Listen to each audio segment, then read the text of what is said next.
She stood frozen, the sound of her boarding pass tearing still echoing in her ears.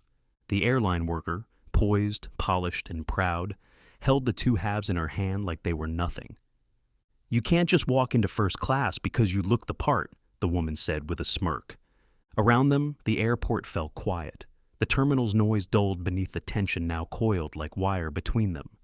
And yet, the woman in front of her, whose name no one yet knew, simply blinked, not out of fear, not confusion, but something else, something deeper. 12 minutes earlier, she had approached the first-class counter at Gate 6A, rolling her modest suitcase with quiet poise. She wasn't flashy, she wasn't loud, but she carried herself with the kind of grace that made people do a double take, like they were seeing someone important but couldn't quite place why. Her name was Ava. She wore a slate-gray coat, soft leather shoes, and a silver necklace shaped like a feather, a subtle reminder of a life that had not always been light. The gate agent, a sharply dressed woman named Brielle, looked her up and down once, twice, and then narrowed her eyes. "Ticket?" Ava smiled politely and handed it over. Brielle took one glance, frowned, then looked again.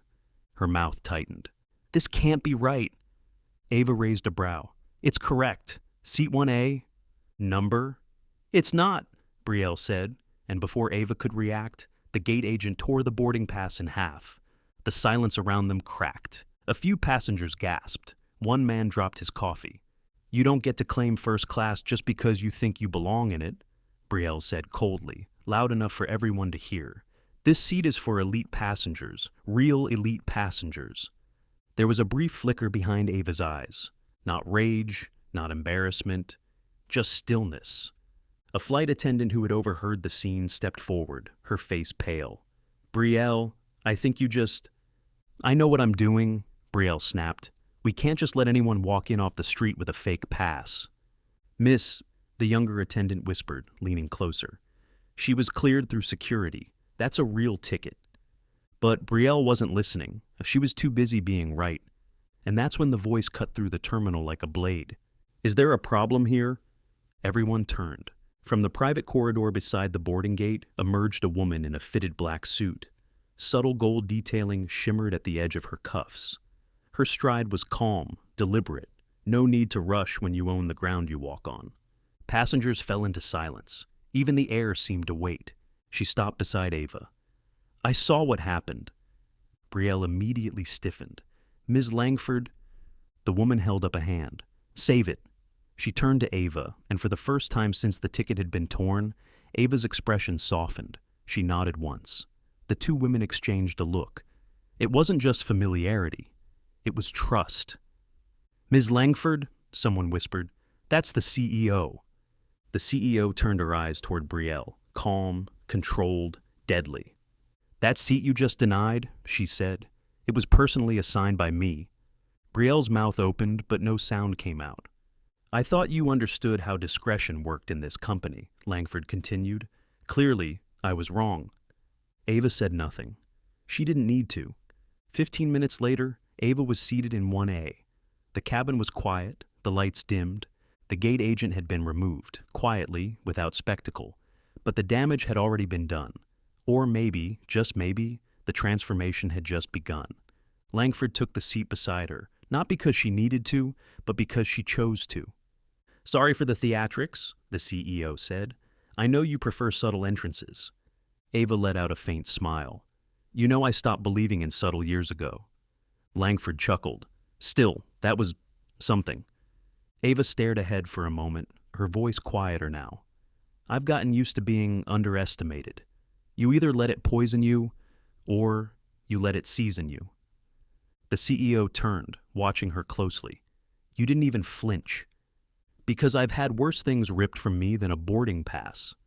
For the next hour they sat in a peaceful quiet, interrupted only by clinking glasses and soft announcements. Ava read a worn book. Langford responded to emails. But then, turbulence. Not in the skies, in the cabin. A commotion in row 4. A man, red-faced and shouting, was accusing a flight attendant of spilling water on his laptop. The flight crew attempted to calm him, but he swatted them away like children. Ava looked over. Her eyes narrowed. She knew that voice. The man stood now, yelling at the top of his lungs. And then he turned. Brielle. She hadn't been sent home after all.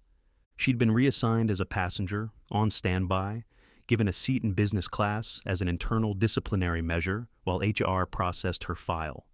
The shouting man was pointing at her, furious. Brielle looked terrified, completely out of her depth. Langford leaned over. "You think I should intervene?" Ava shook her head. "Not yet." It was the man's next sentence that made the entire cabin go still. Why is someone like her even allowed on this flight? She doesn't belong here.